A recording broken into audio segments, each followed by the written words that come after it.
Hello everyone, कैसे हो आप सब। So today we are going to start very very important topic that is the Great Depression. ये जो पॉइंट मैं पढ़ रही हूँ वो क्लास 10th का है, चैप्टर 4.3। टॉपिक 3 है आपका। अभी तक जो हम लोग पढ़ रहे थे वॉर के बारे में, फर्स्ट वर्ल्ड वॉर, ठीक है, उसमें टॉपिक है ये 3.4 the Great depression. It's a very important topic for your exam purpose. Okay, so read it very carefully. मैं एक्सप्लेन कर रही हूँ, एक ओवरव्यू दे रही हूँ कि द ग्रेट डिप्रेशन होता क्या है, इसे इस नाम से क्यों जानते हैं, ठीक है। मतलब कि सबसे बड़ी एक कह लो कि ये वर्ल्ड की सबसे बड़ी मंदी कहलाई, ठीक है। वर्ल्ड वॉर के बाद से जो कंडीशंस हुई, धीरे धीरे कैसे कैसे ख़राब होने लगी कंडीशन, कैसे लोग मतलब यूएस भी, इवन यूएस में ही ये चीज़ आया और एक ही बार कैसे यूएस में तो बहुत सारे लोग लोन ले रखे थे और ये सब, तो वो तो उसकी इकोनॉमिक ग्रोथ जो थी उसकी वो काफ़ी अच्छी चल रही थी। तो अचानक से ऐसा क्या हो गया कि मतलब उसे ये चीज़ फेस करनी पड़ी कि मतलब इतनी ज़्यादा मंदी आ गई कि लोगों को की नौकरियां जाने लगी और वो लोग लोन अपना नहीं पेमेंट कर पा रहे थे। तो ये बहुत सारे रीज़न से बहुत सारी सिचुएशंस आई यहाँ पे जो धीरे धीरे करके मतलब वर्स्ट होती गई।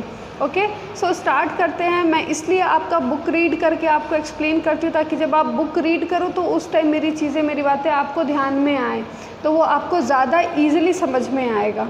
ओके, अदरवाइज़ अगर आप बोलो तो फिर मैं बस ऐसी एक ओवरव्यू दे दूँगी, तो वो आपको अगर उससे ज़्यादा समझ में आ जाए तो फिर ठीक है। तो जैसा भी हो आप मुझे रिप्लाई करके बता देना। ओके, सो स्टार्ट करते हैं आज का topic, the Great Depression. The Great Depression began around 1929, ठीक है। जैसे इकोनॉमिक ग्रोथ हुई, मतलब कि जब जैसे ही वॉर ओवर हुआ उस टाइम में सिचुएशन क्या हुई, धीरे धीरे उसके बाद से इकोनॉमी, यूएस इकोनॉमी जो थी वो ग्रो करने लगी, ठीक है।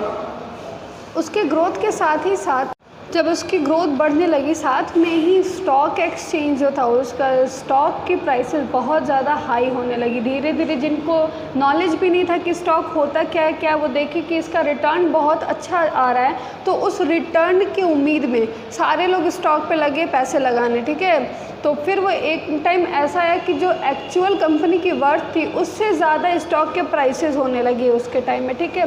तो उससे जो पेमेंट में मतलब पेमेंट प्रोसीजर जो था वो बहुत कम होने लगा। मतलब क्या, जब धीरे धीरे ग्रोथ करी थी तो कुछ लोग स्टॉक में इन्वेस्ट करते थे, ठीक है।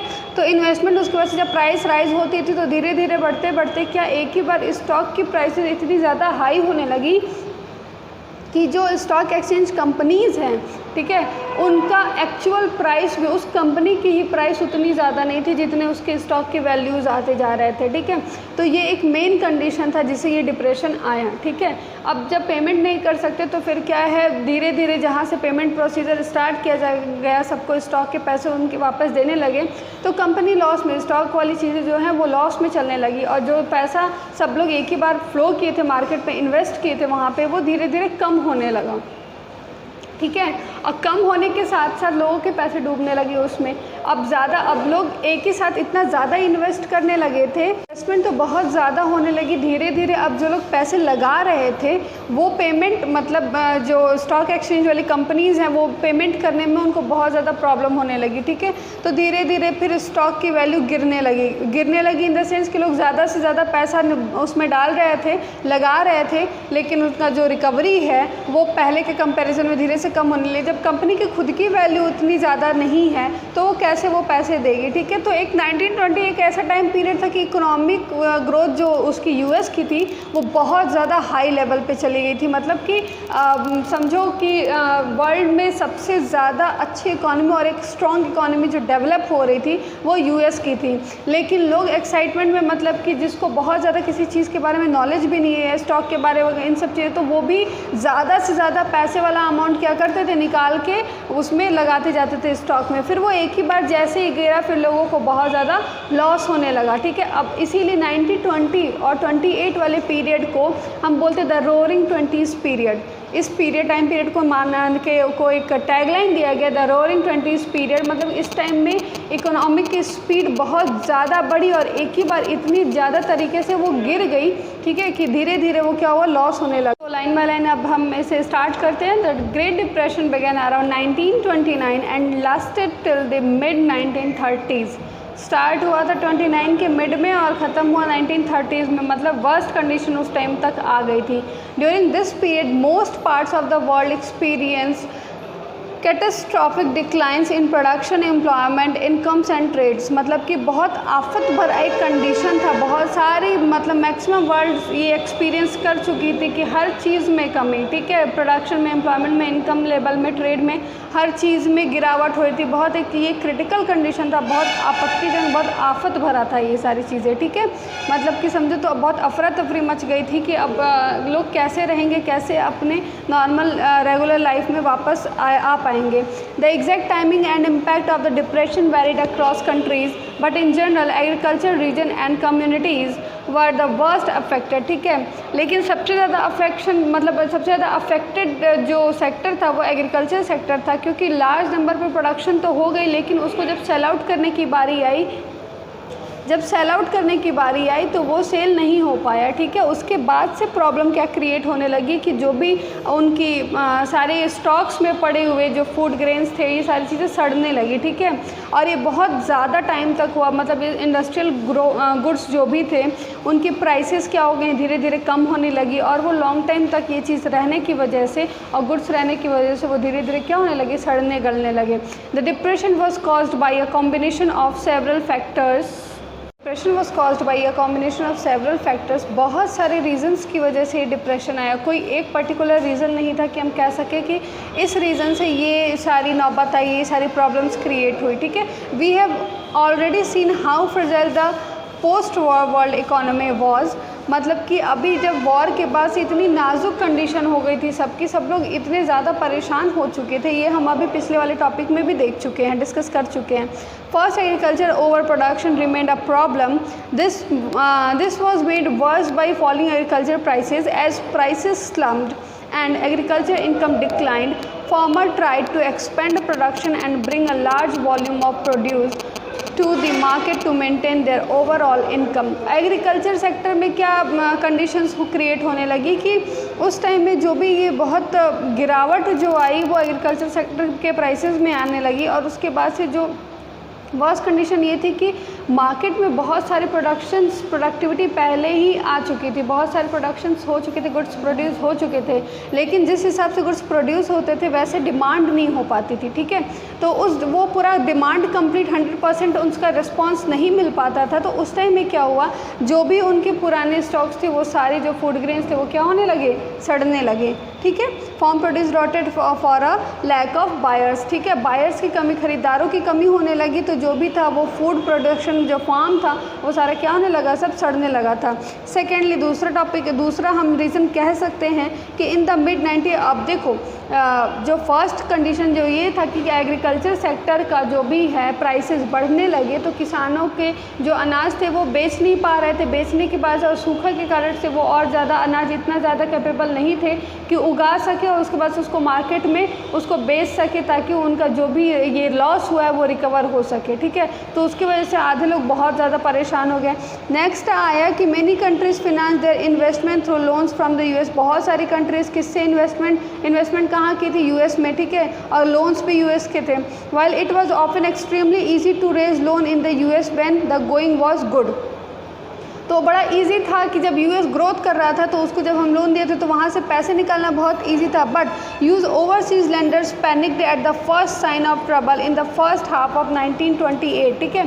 जब ये स्टार्ट होने लगा, धीरे धीरे पता चलने लगा कि जो स्टॉक की प्राइसेस बहुत ज़्यादा हाई होने लग रही हैं और कंपनीज़ के अंदर कैपेबिलिटी नहीं है वो पेमेंट की, तो लोग क्या करने लगे, जो पैसे रखे हुए थे वो अपना निकालने लगे, ठीक है। अब बैंक्स में भी जो पैसे रखे हुए हैं, अब हुआ कि मंदी आने वाली है बहुत ऐसी, और सरकार मतलब पैसे गवर्नमेंट पे जो स्टॉक एक्सचेंज वाले हैं वो पैसे देने के लिए एबल नहीं है, उतने लॉस में जा रहा है, बहुत लोगों का पैसा डूबने लगा, सब परेशान होने लगे, तो वो जो पैसा उधर उनका वेस्ट होने लगा तो वो लोग बैंक से निकालना शुरू कर दिए, ठीक है।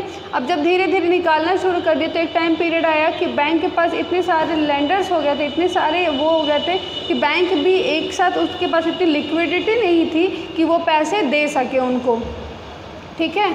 और जो लोग लोन लिए थे उनसे अगर बैंक पैसे मांगने जाए तो वो लोग क्या बोलते थे अभी कि मतलब वो लोग एबल नहीं थे, उनके पास उतनी एबिलिटी नहीं थी कि वो अभी अपना लोन चुका सके। ठीक है, यूएस में जितने लोग लोन लेने वाले थे वो पैसे देने में कोई भी कैपेबल नहीं था। ठीक है, तो ये ज़्यादा सबसे बड़ा प्रॉब्लम आया। नेक्स्ट क्या है, the withdrawal of US loans affected much of the rest of the world though in different ways. In Europe it led to the failure of some major banks and the collapse of currencies such as a British pound sterling. ठीक है, मतलब कि जो वास्तविक जो currency का वो था मतलब एक वैल्यू थी उसमें गिरावट आने लगी। ठीक है, यूरोप में ये कंडीशन हो गई कि जो पैसे लिए थे उनसे मतलब कि यूएस से जो पैसे लिए थे अगर उनको रिटर्न कर देते हैं तो उनके पास भी कुछ नहीं बचता है, तो उनके पैसे की भी वैल्यू कम होने लगी। देखो मंदी कब आता है, जब हमारे पैसे की वैल्यू कम हो जाती है। तो पैसे की वैल्यू कम होने का मतलब कि मान लो अगर हम 1 रुपये में 4 टॉफ़ी ला रहे हैं, पहले का ज़माना था कि 1 रुपये में 4 टॉफ़ी खरीद के लेके आते थे। अब प्रेजेंट टाइम में हम देखें अगर 1 रुपये की हम 1 टॉफ़ी ला रहे हैं तो ये कंडीशन क्या होती है कि पैसे की वैल्यू कम हो जाना। पहले उसकी ज़्यादा थी तो 1 में 4 मिलता था, आज उसकी वैल्यू कम हो गई तो 1 में 1 मिलता है। तो ये ऐसी कंडीशन जब आती है तो इसी को हम कहते हैं डिप्रेशन, ये मंदी वाली सिचुएशन होती है। The US attempt and the next one in Latin America and elsewhere it is intensified the slump in agriculture and raw material prices।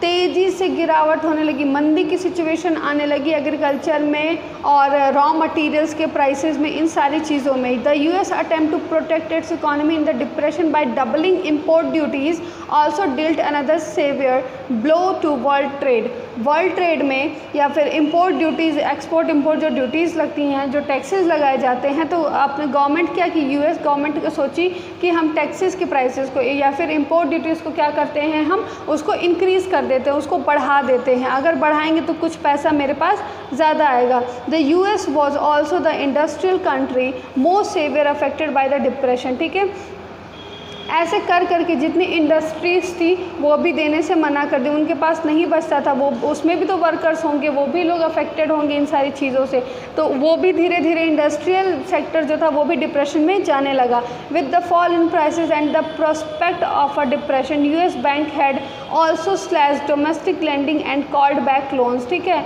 अब जब ये सारी इतनी ज़्यादा प्रॉब्लम क्रिएट होने लगी, यूएस बैंक ने अपना जितने लेंडर्स थे उसके वहाँ मतलब एक ही टाइम पीरियड पे इतने सारे लोग बैंक से डिमांड करने लगे, अपने पैसे निकालने लगे जल्दी जल्दी कि क्या पता कल को पैसे दे, क्योंकि बैंक फेल हो रही थी पैसे देने में। ठीक है, तो वो लोग निकालने लगा और बैंक अपना लोन रिकवर भी नहीं कर पा रही थी उस टाइम। ठीक है, तो ये बहुत ज़्यादा क्रिटिकल कंडीशन हो गया कि स्टॉक भी उधर नहीं, कंपनीज़ बंद हो रही हैं। ठीक है, कहीं कोई सेल आउट नहीं हो रहा है, हर चीज़ की वैल्यू गिरती जा रही है, पैसे की वैल्यू गिर जा रही है। ठीक है, तो मतलब कोई चीज़ खरीदने के लिए बहुत ज़्यादा पैसे चाहिए और बहुत ज़्यादा पैसे उस टाइम किसी के पास थे ही नहीं, even not with the bank. ठीक है, बैंक के पास भी वो चीज़ें नहीं थी, बैंक भी प्रोवाइड नहीं कर पा रहा था, क्योंकि एक टाइम पे बहुत बैंक अपने पास इतनी सारी लिक्विडिटी नहीं रखता है कि अगर एक ही दिन में बहुत सारे लोग आके खड़े हो गए तो सबको पैसे दिए जा सके। ठीक है, उस टाइम में लंबी लंबी लाइंस लगने लगी, भीड़ लगने लगी कि हम जल्दी से अपना पैसा निकालें, अदरवाइज ये क्या होगा, डूब जाएगा। ठीक है, और ऐसी कंडीशन भी हुई इस टाइम में। क्या हुआ, फेस विद फॉलिंग इनकम्स, ये हमने पढ़ लिया ना, work force to give up their homes, cars and other consumer durables. ठीक है, ऐसी ऐसी चीज़ें बेचने लगे लोग, घर बेचने लगे, अपने जो लग्जरियस आइटम है वो बेचने लगे कि इसको हटाते, मतलब रहने के लिए हमें कुछ तो चाहिए। तो ये वाली कंडीशन आ गई। समझो तो 1920s में जो ये कहते हैं ना, the consumerist prosperity of the 1920s now disappeared in a puff of dust, मतलब कि एक हवा के झोंके के साथ समझो कि एक धूल की तरह, मतलब एक बहुत सिचुएशन आई कि एकदम ग्रोथ पे गई, फिर उसके बाद से ऐसा डाउन होना स्टार्ट किया स्टॉक की वजह से, इंडस्ट्रीज़ की वजह से, एग्रीकल्चर की वजह से, कि ऐसी सिचुएशन आ गई कि समझो कि वो जो ऊंचाई थी ना वो एक ही बार ऐसे हवा के झोंके में जैसे धूल उड़ता है वैसे वो सारी चीज़ें गायब हो गई। ठीक है, as unemployment shot people trekked long distance looking for any work they could find. ठीक है, इस टाइम में अनएम्प्लॉयमेंट इतनी ज़्यादा बढ़ गई कि लोग समझो तो लॉन्ग मतलब कि बहुत सारी दूरी पे पैदल चलते थे, पैदल चल के एक काम ढूंढते थे कि कोई काम मिल जाए जिसको हम कर सकें, क्योंकि कंपनीज भी बंद हो रही थी। जब प्रोडक्शन हम प्रोड्यूस करके क्या करेंगे कि हमारे बायर्स अवेलेबल नहीं होंगे। ठीक है, ultimately the US banking system itself collapse, तो बैंकिंग सिस्टम खुद ही क्या हो गई, इतनी ज़्यादा गिर गई थी इतनी ज़्यादा उसके में गिरावट आ गई थी कि वो अपना इन्वेस्टमेंट रिकवर करने में, लोन्स रिकवर करने में या अपने डिपॉजिटर्स को रीपे करने में वो मतलब कि एबल ही नहीं थी। वो इतने लायक, इतने योग्य नहीं बची कि उस अपने इन्वेस्टमेंट को रिकवर कर सके या फिर लोन अगर जिसको दिए उससे रिकवर कर सके, या जितने डिपॉजिटर हैं उसके बैंक में उनको वो पेमेंट कर सके। Thousand of banks went bankrupt and were forced to close. ठीक है, कई सारे ऐसे मतलब अपने आप को दिवालिया घोषित कर दिए और मतलब ऐसे सिचुएशन आ गई कि उनको उनका बैंक बंद करना पड़ा। The numbers are phenomenal. जैसे लमसम अराउंड नंबर मैं बताती हूँ, 1933 में लगभग 4000 बैंक क्लोज हुए और between 1929 to 32 about 1,10,000 companies had collapsed. मतलब कि 1929 से लेके 32 तक, 32 तक लगभग 1,10,000 कंपनीज़ जो थी उनके में गिरावट आ गई। वो लोग कई कंपनीज़ बंद हो गई और 4000 लगभग बैंक बंद हो गए। तो सोचो कि कितनी ज़्यादा क्रिटिकल कंडीशन होगी। By 1935 a modest economy recovery was under way in most industrial countries, but the Great Depression wider effect on society, politics, international relation and other peoples mind prove more enduring. ठीक है, जो 1935 में जो एक मतलब ऐसी condition economy की थी कि मामूली एकदम छोटी सी भी रिकवरी वो कहीं से भी नहीं करा पा रही थी। अपने आप को डेवलप करने में, अभी धीरे धीरे इस्टेब्लिश करने में उनको बहुत ज़्यादा टाइम लगता है इस चीज़ के लिए। और ये चीज़ें बहुत ज़्यादा इफ़ेक्ट करी सोसाइटी को, पॉलिटिक्स को, कंपनीज़ को, या फिर दूसरे देश से रिलेशन जो ट्रेड वाले बनते हैं या फिर इंटरनेशनल रिलेशन जो भी बनते हैं, उन सारी चीज़ों को लोग डिप्रेशन में। अब जब ऐसी कंडीशन होगी तो ऑब्वियस है कि लोगों के माइंड में वो चीज़ें चलने लगी, एंजाइटी और ये सारी चीज़ें क्रिएट होने लगी। तो ये बहुत ही प्रॉब्लमेटिक सिचुएशन था, इसीलिए इसका नाम जो हम लोग देते हैं, बोलते हैं कि ये द ग्रेट डिप्रेशन था। ओके, चीज़ें समझ में आई? ये आप एक बार इसको रीड करना, बहुत ईजी टॉपिक है और बहुत अच्छे से आपको समझ में आ जाएगा इसको रीड करने के बाद से। ओके, सो आप देखो और कोई भी ऐसा प्रॉब्लम होता है तो आप मेरे से इसको पूछ लेना। ओके, तो thank you students, have a good day.